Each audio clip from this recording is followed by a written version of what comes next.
के लिए परमेश्वर पिता का धन्यवाद देते हैं कि परमेश्वर ने हमें एक बार फिर से ऐसा मौका दिया है कि हम उस पिता का धन्यवाद करने वाले हो सकें।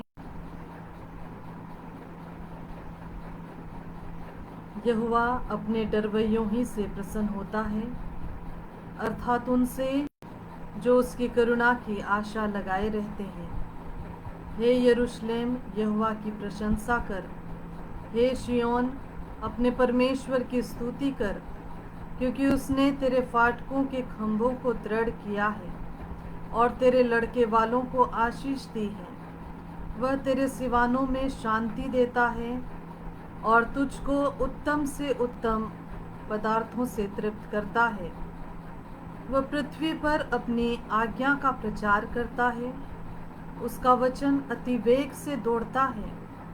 वह ऊन के समान हिम को गिराता है और राख की नाई पाला बिखेरता है। वह बर्फ के टुकड़े गिराता है, उसकी की हुई ठंड को कौन सह सकता है। वह आज्ञा देकर उन्हें गलाता है और वायु बहाता है और जल बहने लगता है। वह याकूब को अपना वचन और इज़राइल को अपनी विधियां और नियम बताता है। यह की स्तुति करो। प्रार्थना करेंगे। सर्व सामर्थी अति दयालु करुणामय परमेश्वर, आपके पास आते हैं, बड़ी दीनता और नम्रता पूर्वक आपका धन्यवाद करते हैं पिता। इस संध्या के समय में जब हम आपका धन्यवाद करते हैं, आपसे प्रार्थना करते हैं, आपके वचन पर मनन करते हैं पिता परमेश्वर, ये आराधना आपके सन्मुख ग्रहण योग्य होने पाए। पिता आप दया करें, सहायता करें। हम जानते हैं प्रभु कि आपके कान हमारी प्रार्थनाओं की ओर लगे रहते हैं, आपकी आंखें हम सबके जीवनों की ओर लगी रहती हैं। पिता परमेश्वर, आप निरंतर हमें देखते हैं प्रभु। हम मनुष्य आपकी महिमा में इस्तेमाल किए जाएं, आपकी निकटता में जीवन बिताएं और आपकी योजना के अनुरूप कार्य करें पिता। प्रभु हम सबों पर कृपा करें, दया करें। आज की इस छोटी आराधना में हम आपकी अगुवाई और आपकी सहायता चाहते हैं पिता। जितने लोग इस आराधना में सम्मिलित हों, हर एक को आशीष दीजिए प्रभु परमेश्वर। आपके प्रिय लोग पिता निरंतर आपकी महिमा में इस्तेमाल किए जाएं प्रभु। आपके मार्गदर्शन में चलें, आपका धन्यवाद करें पिता परमेश्वर। आप दया करें, आप सहायता करें। हर एक बात में सिर्फ आप ही का धन्यवाद देते हैं। आपने इस प्रार्थना को सुना है, इसी विश्वास से हम मांगते आपके प्रिय बेटे और हमारे उद्धारकर्ता प्रभु यीशु ख्रिस्त के नाम से मांगते हैं, आमीन।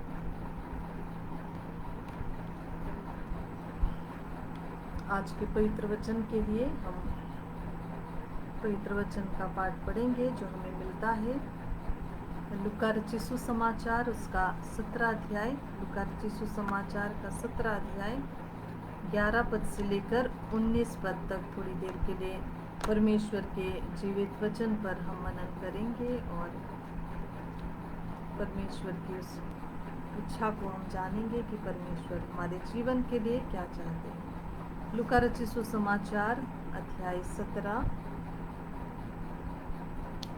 11 पद से लेकर 19 पद तक।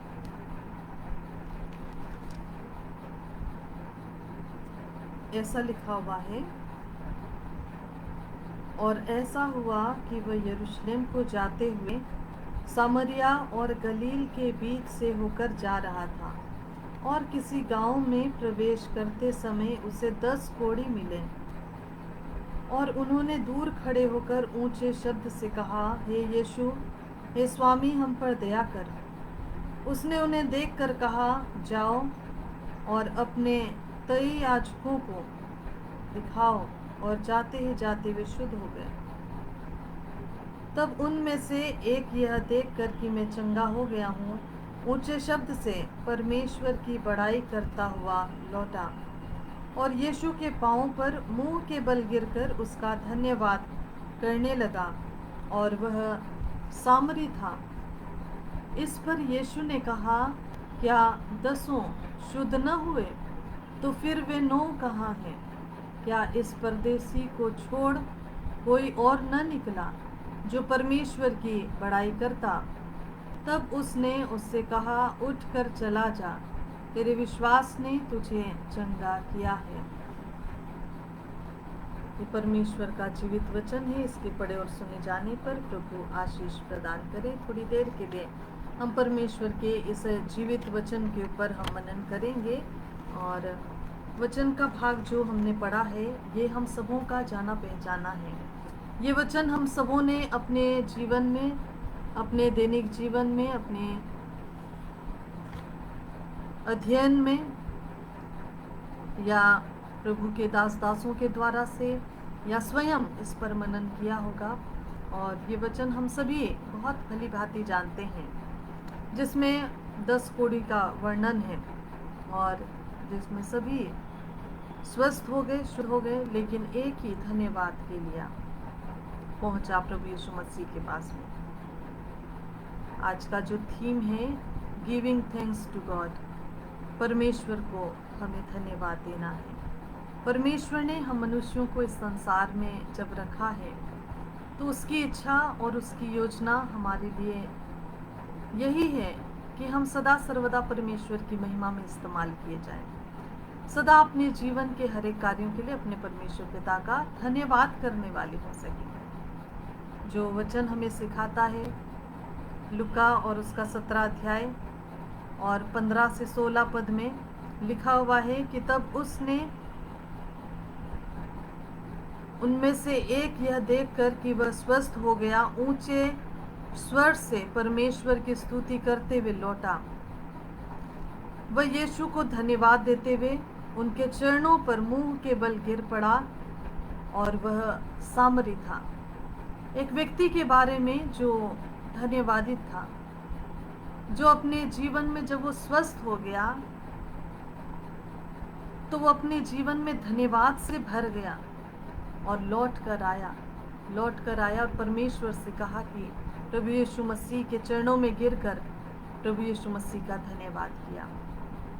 आज हम देखें तो हम में से हर एक जानते हैं कि ये पूरा संसार आज कोरोना वायरस से पीड़ित है, महामारी से पीड़ित है, इस महारोग से, और हर परिवार का कोई न कोई एक सदस्य ज़रूर संक्रमित हुआ या इस महामारी की चपेट में आया, इस अपने जीवन में इन संघर्षों को किया है। जो हम पाते हैं कि पिछले कई दिनों से हम में से हर एक इस प्रकार के संघर्ष से हम सभी जूझ रहे थे और परमेश्वर से हमने प्रार्थना की। हम सभी जानते हैं कि हम सबों ने परमेश्वर को पुकारा, परमेश्वर से प्रार्थनाएं की और परमेश्वर ने हम सबों को स्वस्थ किया।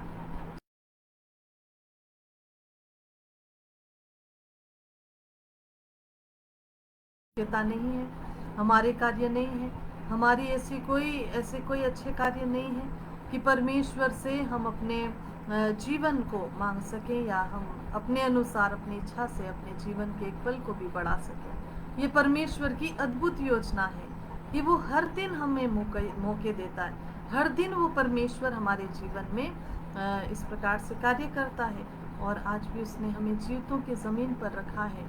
उसका उद्देश्य है, उसकी इच्छा है कि हम अपने जीवन के लिए परमेश्वर का धन्यवाद करें, क्योंकि हम सबों ने अनुग्रह पाया है, हम सबों पर दया हुई है और हम सबों को परमेश्वर ने जीवन का दान दिया है। पेंडेमिक का समय खत्म नहीं हुआ, ये महामारी खत्म नहीं हुई, लेकिन फिर भी हम सब प्रभु की सुरक्षा में हैं। कहीं न कहीं हम परमेश्वर के उस अनुभव को हम अपने जीवन में हर दिन हम करते हैं, हर कार्यों में हम उसके अनुभव को करते हैं, उसकी महासामर्थ का अनुभव हम करते हैं कि परमेश्वर ने अपनी सामर्थ हमें प्रदान की है और परमेश्वर हमारे जीवन के लिए अपने अद्भुत कामों को पूरा करता है।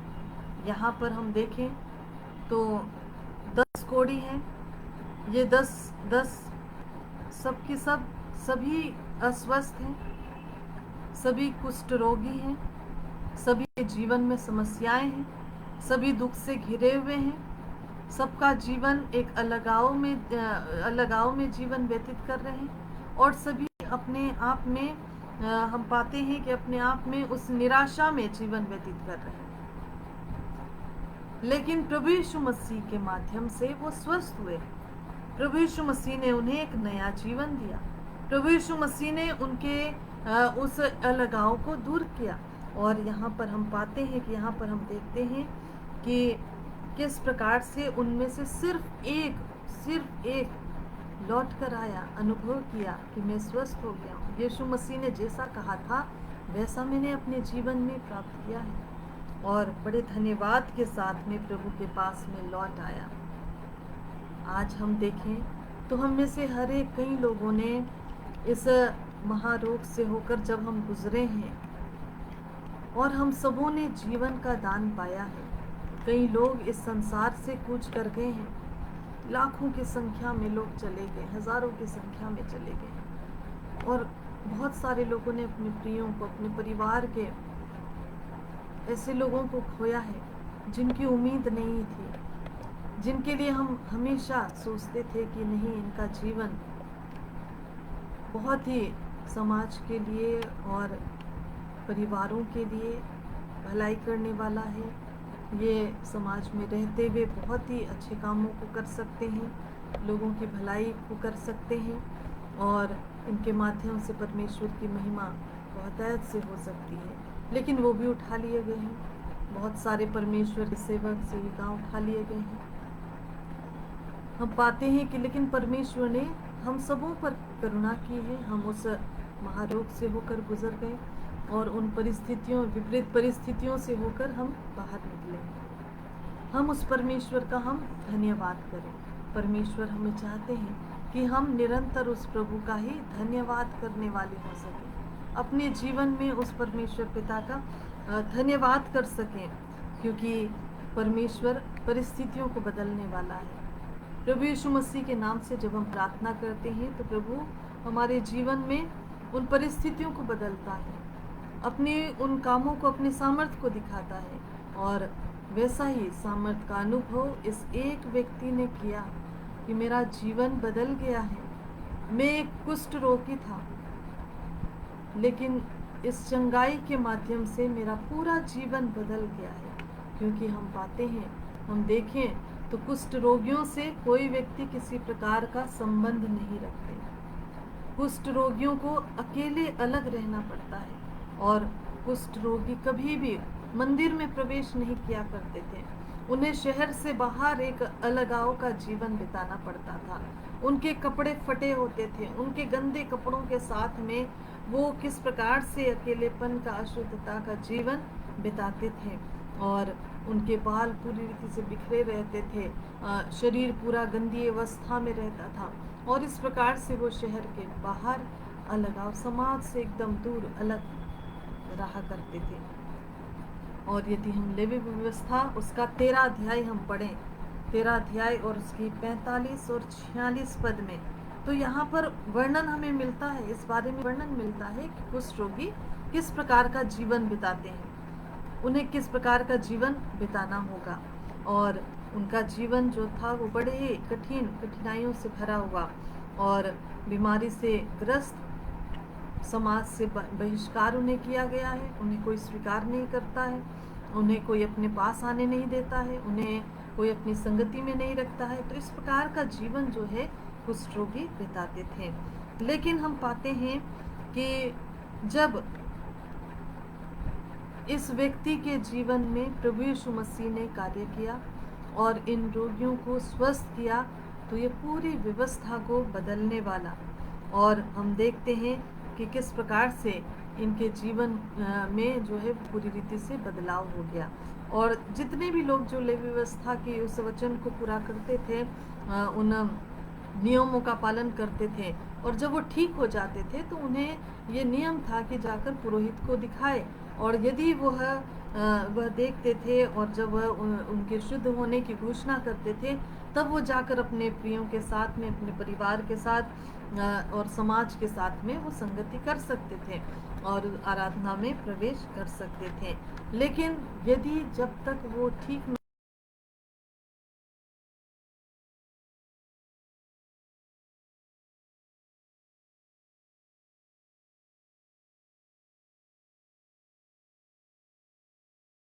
परमेश्वर पिता के नाम से हम देखते हैं कि परमेश्वर से प्रार्थना किया और परमेश्वर के सन्मुख उनके जीवन को किस प्रकार से हम पाते हैं कि बदल दिया। और हम पाते हैं कि उनका जीवन जो है, बदला हुआ जीवन, सिर्फ एक ने महसूस किया कि मैं बदल गया। और जब उसने अपने आप को देखा कि वो स्वस्थ हो गया तो वो धन्यवाद करते हुए लौटा। धन्यवाद करते हुए वो प्रभु यीशु मसीह के पास लौटा। और जब वो प्रभु यीशु मसीह के पास लौटा तो वो प्रभु की महिमा करने लगा, प्रभु की आराधना करने लगा, प्रभु की बड़ाई करने लगा। वो अपने आप को रोक नहीं पाया कि मुझे धन्यवाद करना है। वो अपने जीवन को रोक नहीं पाया कि मुझे प्रभु के पास में जाना है, उसकी निकटता में अब मुझे रहना, उसके चरणों में मुझे रहना है। आज हम देखें तो परमेश्वर जिसका अनुग्रह और उसकी दया हम हर दिन हम महसूस करते हैं और हर दिन हम उसमें जीते हैं, उसमें कार्य करते हैं। क्या हम भी अपने जीवन में हर दिन धन्यवाद करते हैं? स्वयं को जांचें। हर दिन प्रभु चाहते हैं कि हम धन्यवादी रहें। हर दिन हम उसके चरणों में आएं, हर दिन हम उससे प्रार्थना करें, उससे निवेदन करें और हर दिन अपना जीवन उस प्रभु की निकटता में हम व्यतीत करें।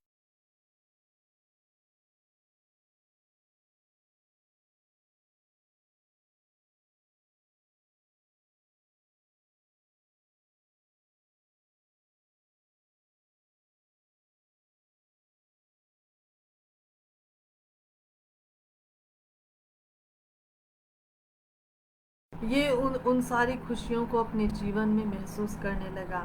ये अपने जीवन में जो अलगाव उसके अंदर था वो जाने पाया, प्रभु की संगति में रहने पाया, प्रभु की निकटता में उसके चरणों में आकर उसका धन्यवाद करने पाया। वो समाज में उसका अपना फिर से वो एक स्थान प्राप्त करने पाया।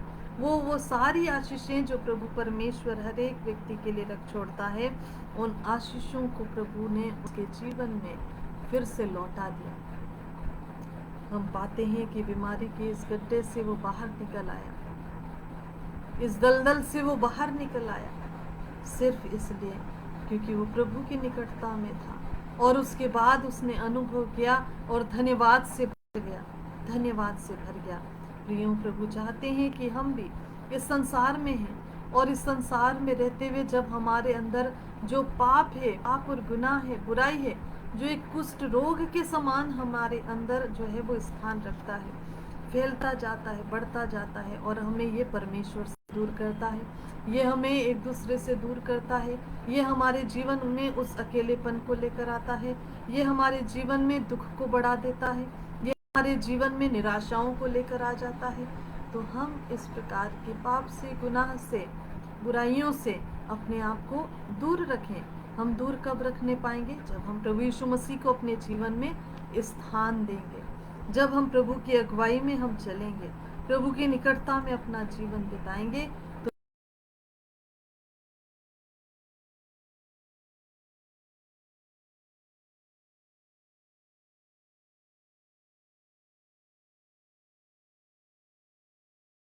बात करना हमारे परमेश्वर को ग्रहण योग्य होगा। हम देखें तो वचन में हम पढ़ते हैं कि परमेश्वर हमें प्रभु यीशु मसीह के क्रूस पर मृत्यु के द्वारा से उसने हमें क्षमा कर दिया है और हम उस क्रोध के दिन से, उस दंड के दिन से हम बचाए गए हैं। लेकिन यदि आज भी हम क्षमा नहीं चाहते, हम उसकी निकटता में हम नहीं आते, अपने जीवन को हम बदलते नहीं, तो हम परमेश्वर के उस क्रोध का सामना हमें करना होगा। हमें उस दंड को अपने जीवन में देखना होगा और हम परमेश्वर की निकटता में हमारा जो जीवन है वो दंडित होगा। और हम पाते हैं कि परमेश्वर ये नहीं चाहता कि हम इस संसार में पाप और गुनाह में जीवन बिताएं, क्योंकि प्रभु यीशु मसीह संसार में जब आया तो प्रभु यीशु मसीह का उद्देश्य यही था कि हर एक व्यक्ति बचाया जाए, हर एक व्यक्ति को मन फिराव का अवसर मिले और हर एक व्यक्ति छुटकारा पाए, हर एक व्यक्ति अपने जीवन में प्रभु यीशु मसीह में नई सृष्टि बने और प्रभु की निकटता में अपना जीवन बिताते हुए उस अनंत काल तक प्रभु की संगति में रहें और अनंत जीवन को प्राप्त करने वाले हो सके। प्रभु यीशु मसीह ने इसीलिए अपने शब्दों में कहा कि किस प्रकार से जो धर्मी है उसे वैद्य की आवश्यकता नहीं है, परंतु पापी को है। बीमार को डॉक्टर की आवश्यकता है और जो स्वस्थ है उसे डॉक्टर की आवश्यकता नहीं है। वो हर पापी को, क्योंकि हम सभी पापी, हम सब ने पाप किया, हम सब गुनहगार हैं, और हर एक पापी को बचाने के लिए प्रभु यीशु मसीह इस संसार में आए। और जब हम उसके साथ अपने जीवन को बड़ी ही घनिष्ठता के साथ में और हम अपने जीवन में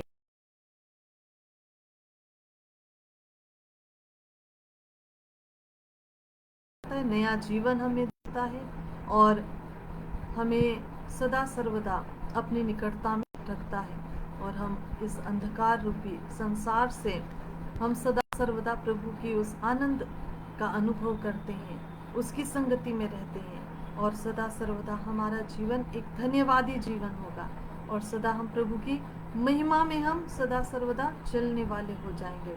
इसलिए प्रियो, जब हम हर दिन प्रभु के अनुग्रह में हम चल रहे हैं, जीवितों की जमीन पर हैं, इस महामारी में प्रभु ने हमें बचाया है, हमें सुरक्षा दी है, हम धन्यवादी रहें। हम उस एक व्यक्ति के समान हम धन्यवादी रहें जिसने धन्यवाद किया। और प्रभु यीशु मसीह ने कहा, क्या सब के सब, क्या बाकी सब लोग स्वस्थ नहीं हुए? और कई धर्म ज्ञानी इस बात को कहते हैं कि उन्होंने जब प्रभु को धन्यवाद नहीं किया तो वो फिर से ऐसे देखे गए, वो कुष्ठ रोग में फिर से वो देखे गए। हम पाते हैं कि हमारा जीवन प्रभु चाहते हैं कि हम धन्यवादी रहें, ताकि किसी प्रकार की समस्याओं में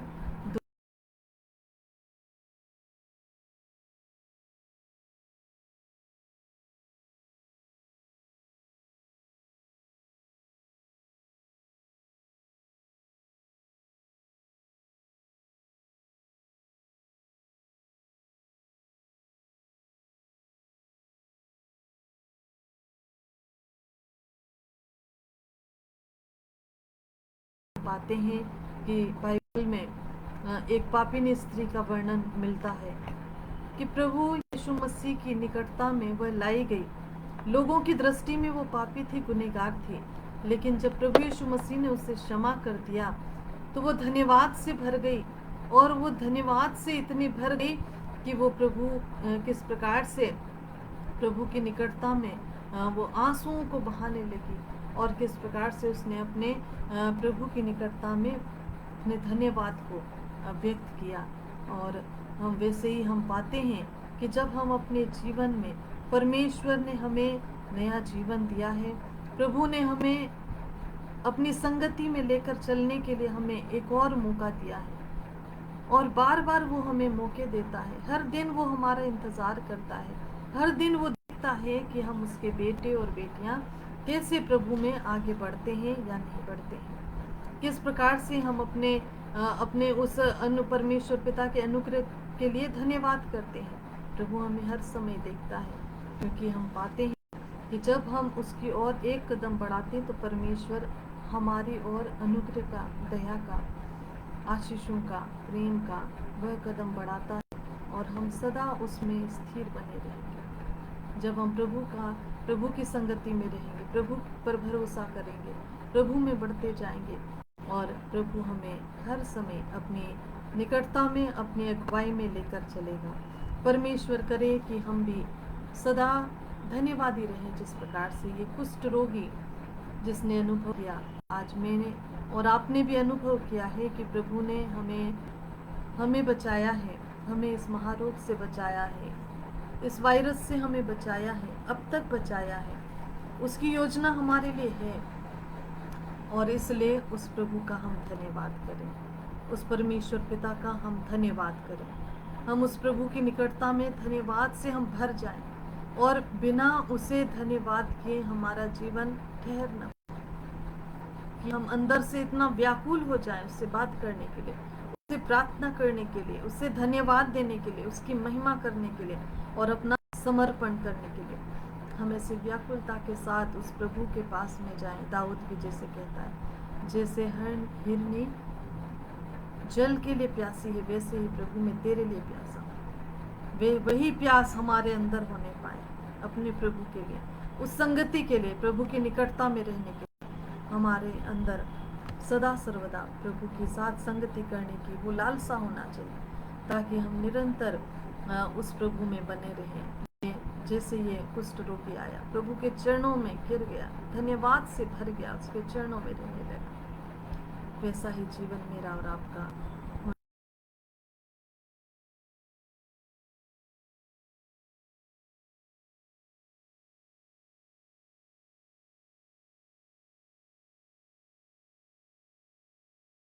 हालत में है, नाना प्रकार की समस्याओं से जूझ रहे हैं, चाहे वो पारिवारिक समस्याएं हों, आर्थिक समस्याएं हों, या अपने नौकरी से संबंधित, अपने सर्विस से संबंधित समस्याएं हैं, हम उन सभी के लिए प्रार्थना करेंगे। साथ ही साथ हम उनके लिए भी प्रार्थना करेंगे जो परमेश्वर से भी दूर हैं। हम उनके लिए भी प्रार्थना करेंगे जिन्होंने अपने प्रियों को खोया है, और परमेश्वर की शांति उनके जीवन में सदा होने पाए। हम प्रार्थना करें। सर्व सामर्थी अति दयालु करुणामयी परमेश्वर, बड़ी दीनता और नम्रता पूर्वक आपके पास आते हैं। धन्यवाद देते हैं पिता। प्रभु परमेश्वर, आप दया के स्रोत हैं। पिता परमेश्वर, आप क्षमा करने वाले हैं। आपकी करुणा और आपकी दया निरंतर हमारे जीवनों पर बनी हुई है। पिता परमेश्वर, हम धन्यवाद करते हैं कि आप हमसे प्रेम करते हैं, और आपने अपने प्रेम के कारण अपने प्रिय बेटे को भी हमारे लिए दे दिया, ताकि प्रभु पूरी मानव जाति आप पर भरोसा करे, विश्वास के द्वारा अनंत जीवन को पाए, उद्धार को प्राप्त करे। हम आपका धन्यवाद करते हैं, आपकी महिमा करते हैं, आपके नाम को ऊंचा उठाते हैं, आपको धन्य कहते हैं। पिता, ओ पवित्र पिता, सर्व सामर्थ्य और अति दयालु करुणामय परमेश्वर, हम में से हर एक सदा आप में बने रहें, आपसे जुड़े रहें। पिता प्रभु परमेश्वर, आपकी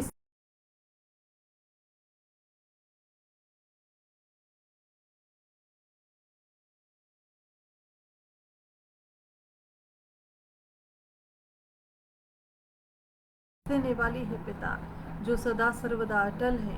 प्रभु, इस संसार के सारे रिश्ते खत्म हो सकते हैं, संसार और संसार की सारी वस्तुएं जाती रहेगी, जैसा आपका वचन सिखाता है, लेकिन प्रभु परमेश्वर, हम जानते हैं कि जो रिश्ता हम आपके साथ घनिष्ठता के साथ बनाते हैं वो कभी भी खत्म नहीं होगा।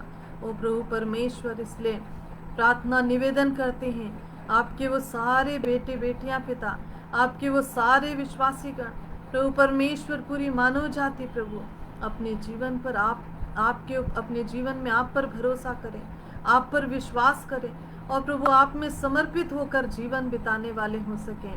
पिता परमेश्वर, उसी प्रकार से जैसे प्रभु इन 10 में से एक कोढ़ी प्रभु आपके पास आया, एक कुष्ठ रोगी प्रभु जिसने अनुभव कर लिया आपके अनुग्रह और आपकी दया का, आपके प्रेम से भर गया, व्याकुल हो गया और धन्यवाद के लिए दौड़ा चला आया। हाँ मेरे पिता परमेश्वर, मेरा जीवन, हम सबों का जीवन, बहुत सारे लोगों का जीवन पिता परमेश्वर, जिन्हें आपने प्रभु सुरक्षित किया है। पिता परमेश्वर, इस पेंडेमिक में पिता, इस महारोग में, महामारी से प्रभु आपने बचाया है। प्रभु, हम हर एक के लिए आप ही का धन्यवाद करते हैं, क्योंकि प्रभु परमेश्वर, हमने आपको पुकारा, आपसे प्रार्थना की पिता, आपने तरस से भरकर प्रभु हर एक को स्वस्थ किया पिता परमेश्वर, और इस परिस्थिति से होकर निकलने में पिता आपने सहायता की। हम आपका धन्यवाद करते हैं, हम आपका धन्यवाद करते हैं पिता। अभी भी बहुत सारे लोग प्रभु परमेश्वर संक्रमित हैं, बहुत सारे लोग प्रभु नाना प्रकार की बीमारी से प्रभु परमेश्वर अस्वस्थ हैं। करुणा करे, दया करें पिता। पिता परमेश्वर, प्रार्थना निवेदन करते हैं, जिस प्रकार से प्रभु परमेश्वर आपने प्रभु उन सभी लोगों को स्वस्थ किया जो नाना प्रकार की समस्याओं से प्रभु पीड़ित थे, जूझ रहे थे, आपने उन्हें स्वस्थ कर दिया। वैसे ही हम उनके लिए भी दुआ करते हैं जो बीमार हैं। कमजोरी की अवस्था में है पिता। प्रभु पिता परमेश्वर आप दया करें और आप सहायता करें। आपकी चंगाई से प्रभु वो पूरी रीति से स्वस्थ होने पाए पिता। सर से लेकर पैर तक प्रभु जितनी भी प्रभु शरीर में पाए जाने वाली बीमारी है, कमजोरी है पिता, प्रभु परमेश्वर यीशु मसीह के नाम से आप ठीक कर दें, ताकि प्रभु पिता परमेश्वर आपके बेटे और बेटियां विश्वास करें, भरोसा करें और आपकी चंगाई को देखें। पिता परमेश्वर हम प्रार्थना निवेदन करते हैं उन सभी लोगों के लिए पिता जो इन दिनों प्रभु परमेश्वर अपने सहायता के हाथों को जिन्होंने बढ़ाया है, हम धन्यवाद करते हैं पिता। प्रभु उन्हें आशीष दीजिए, अपनी सुरक्षा में रखें पिता। प्रभु परमेश्वर उनके प्रभु उनकी भलाई के लिए प्रभु परमेश्वर आपके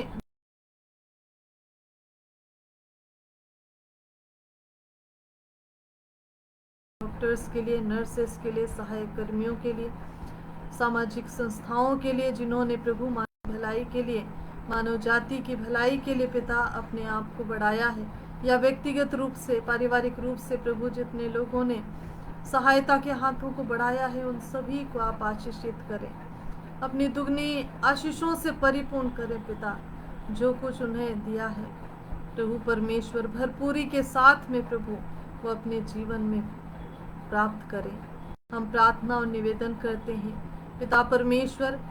इस पेंडेमिक में बहुत सारे लोग प्रभु परमेश्वर निराशा से घिर गए हैं। बहुत सारे लोग प्रभु परमेश्वर जिन्होंने अपने प्रियों को खोया है पिता, एक बड़ा गम प्रभु उनके जीवन में आया, जो प्रभु उनकी पूरी दुनिया को खत्म करने वाला, उन्हें पूरी रीति से निराशा में घेरे रहने वाला। ओ प्रभु परमेश्वर आप दया करें, अपनी शांति दीजिए, अपनी तसल्ली दीजिए पिता, ताकि प्रभु परमेश्वर सभी प्रियजन आप में शांति पाएं, जो हमारे शब्द और हमारी उपस्थिति नहीं दे सकते हैं। ऐसी शांति पिता आप उन्हें प्रदान करें पिता परमेश्वर, जो समझ परे हैं पिता परमेश्वर, जो इस संसार से नहीं मिल सकती है। ऐसी शांति आप दीजिए, ऐसी हिम्मत दीजिए, धाड़स दीजिए, और उनकी व्याकुलताओं को प्रभु परमेश्वर आप दूर करें, अपनी शांति से परिपूर्ण करें। प्रभु दया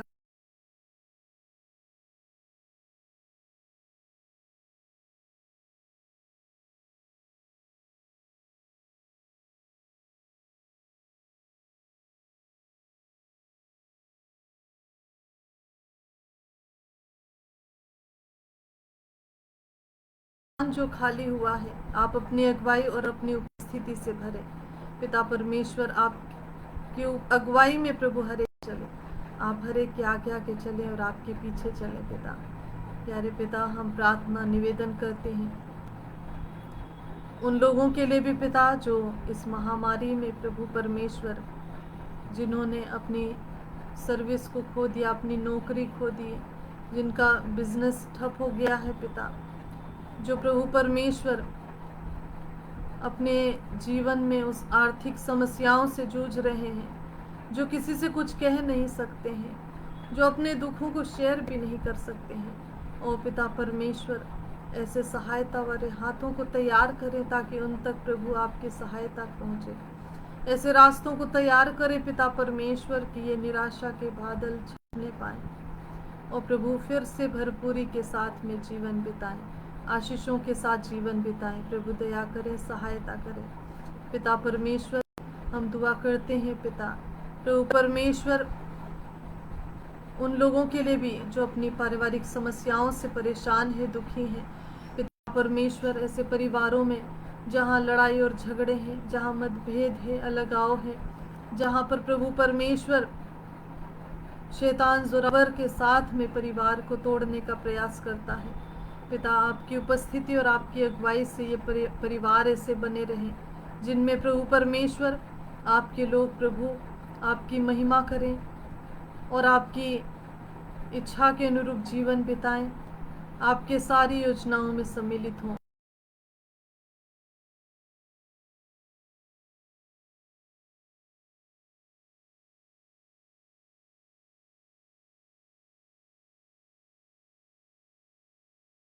चाहे वो उनके फ्यूचर के लिए हो, पिता परमेश्वर उनकी सर्विस के लिए हो। ओ प्रभु परमेश्वर, हम उनकी सारी चिंताओं का भार आप पर डाल देते हैं। प्रभु दया करें, सहायता करें और प्रभु उन रास्तों को निकालें ताकि जो योजनाएं आपकी हैं उन सभी बच्चों जवानों के लिए पिता वो उनके जीवनों में पूरी होने पाए। हम दुआ करते हैं उन सभी दंपतियों के लिए पिता जो प्रभु बच्चों के आशीष को पाना चाहते हैं। प्रभु दया करें, सहायता करें ताकि प्रभु आप सदा धन्यवादी होने पाएं और अपने पारिवारिक जीवन में खुशी और आनंद के साथ जीवन बिता सकें। पिता परमेश्वर, हम एक बार फिर से आपका धन्यवाद करते हैं कि आपने प्रभु सचमुच में ये जीवन दिया है और इस जीवन में प्रभु सदा सर्वदा आपकी महिमा होने पाए। सभी प्रियजनों के लिए हम प्रार्थना करते हैं प्रभु हर एक को अपनी सुरक्षा में, अपने संभाल में, अपनी अगुवाई में बना के रखें। प्रभु आपकी कलीसियाओं के लिए प्रार्थना करते हैं पिता, जिन्हें अलग अलग स्थान पर आपने स्थापित किया। होने दीजिए पिता परमेश्वर की ये कलीसियाएं सदा आप में बढ़ती चली जाए, फैलती चली जाए। प्रभु हर हर घराने में प्रभु आपकी उपस्थिति पाई जाए। पिता परमेश्वर हर एक घुटना आपके सामने झुके, हर एक जीव अंगीकार करे कि केवल आप ही प्रभु हैं। जो लोग प्रभु अभी भी पाप और गुनाह में जीवन बिताते हैं, प्रभु परमेश्वर जो अभी भी आपके अनुग्रह को देख नहीं पा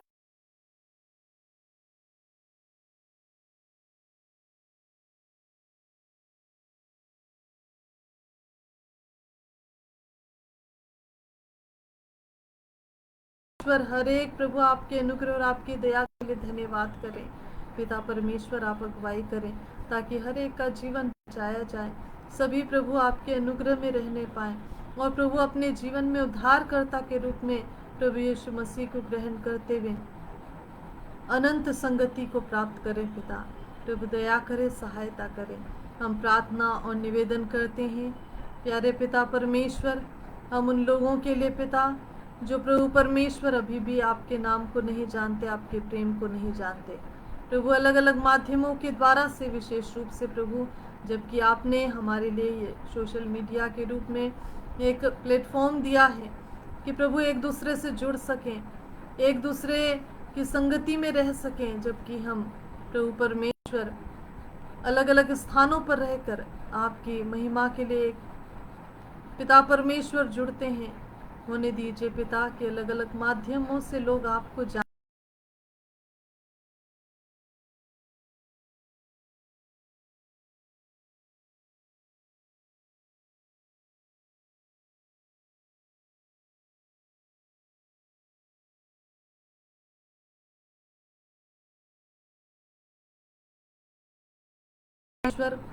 उन्हें प्रभु नया बल दीजिए, नई सामर्थ्य दीजिए। बुजुर्गी की अवस्था में आप संभाल के रखें, आपकी सुरक्षा में प्रभु हर एक रहने पाए। पिता परमेश्वर प्रार्थना करते हैं पिता परमेश्वर जीवन की सांझ में प्रभु वो सदा सर्वदा आपको पहला स्थान दे और धन्यवादी रहें। मैं प्रार्थना करती हूँ प्रभु सभी जवानों के लिए, जवानी की अवस्था में आपको स्मरण रखें पिता। प्रभु इस संसार की खुशियों में, इस संसार में खुशियाँ न ढूंढे, इस संसार की चकाचौंध में व्यस्त न हो जाए, परंतु प्रभु परमेश्वर सदा स्मरण रखें कि हर एक बात का लेखा देना है। और प्रभु परमेश्वर आपने हर एक से प्रेम किया है और आप हर एक को बुलाते हैं। सभी बच्चों के लिए दुआ करते हैं पिता।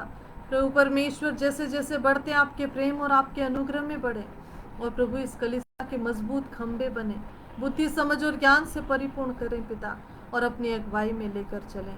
पिता परमेश्वर हम एक बार फिर से कलीसिया के एक एक सदस्य के लिए आपके अनुग्रह और आपकी दया को चाहते हैं। बड़े से लेकर छोटे तक किसके जीवन में क्या कमी और घटी है, दुख और तकलीफ है पिता हम नहीं जानते, परंतु आप दया करें, सहायता करें। जिन्होंने प्रभु अपने प्रियों को खोया है पिता, प्रभु ने शांति तसल्ली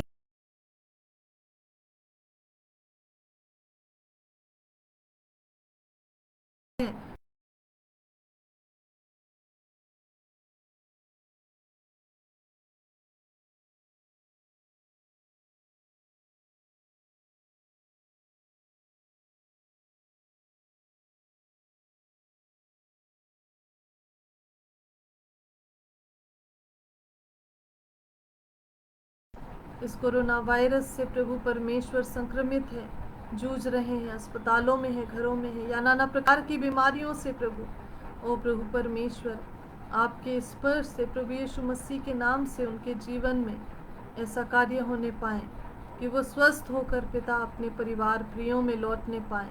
पिता परमेश्वर आप दया करें। पिता परमेश्वर, इस महारोग ने प्रभु एक दूसरे से प्रभु पिता परमेश्वर अलग कर दिया, अलगाव को कर दिया पिता, जैसे कुष्ठ रोगियों के जीवन में था पिता परमेश्वर। उसी प्रकार से इस समय में भी पिता, इन दिनों में भी पिता, लोगों ने जब एक दूसरे की आवश्यकता थी उसमें एक दूसरे की सहायता के लिए खड़े न होने पाए प्रभु, ऐसा अनुभव किया। हम जानते हैं प्रभु, जो रिश्ता हम आपसे बनाते हैं वो कभी भी टूटने वाला नहीं, परंतु सदैव अटल रहने वाला है। इसलिए प्रभु परमेश्वर, हम में से हर एक सदा अपने जीवन में आप ही की निकटता में रहें पिता, आप में बने रहें, आपसे जुड़े रहें, जैसा आपका वचन सिखाता है कि हम आपसे अलग होकर कुछ भी नहीं कर सकते हैं। पिता परमेश्वर, ऐसी हर एक को ऐसी इच्छा दीजिए कि जैसे हिरणी प्रभु पानी के लिए, जल के लिए प्यासी है पिता परमेश्वर, वैसे ही हम सबका जीवन आपके अनुग्रह और आपकी दया में जो भरा हुआ है प्रभु परमेश्वर, आपकी सन्मुख धन्यवादी रहे।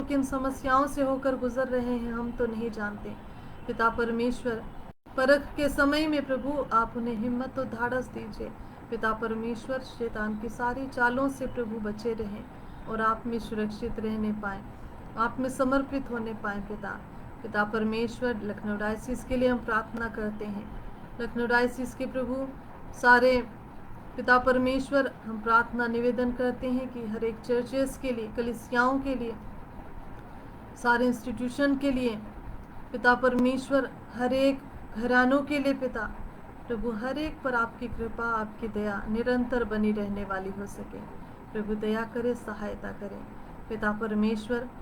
हम हर एक बात में सिर्फ आप ही का धन्यवाद देते हैं और आने वाले समय में हम चाहते हैं प्रभु परमेश्वर आप बढ़ने पाएं प्रभु परमेश्वर, आपकी इच्छा और आपकी योजना सब एक के जीवन में पूरी होने वाली हो सके पिता, दया करें, सहायता करें। आपने इस प्रार्थना को सुना है, इसी विश्वास से मांगते आपके प्रिय बेटे और हमारे उद्धारकर्ता प्रभु यीशु ख्रिस्त के नाम से हम मांगते हैं, आमीन। परमेश्वर आप सबों को अपनी आशीषों से परिपूर्ण करें, अपनी सुरक्षा में रखें और निरंतर आप प्रभु में बढ़ते चले जाएं।